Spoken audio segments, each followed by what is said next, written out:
Lawrence Masinge, a fitness instructor from Gauteng, was brutally murdered in his house while presenting an online fitness class. Masinge was shot dead during a live Zoom session in front of his clients on the 11th of November 2021.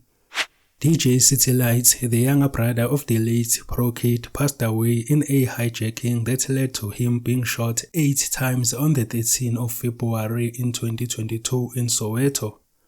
In November 2022, famous Amapiano artist Opa John Sefoka, known as DJ Somebody, was killed in a hail of bullets in Sandton, Johannesburg.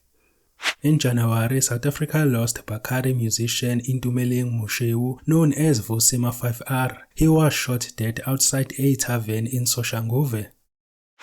AKA real name Keenan Forbes was killed with another man on Florida Road in Durban on Friday night. Paramedics who responded said they found 2 men with multiple gunshot wounds. Both were declared dead on the scene.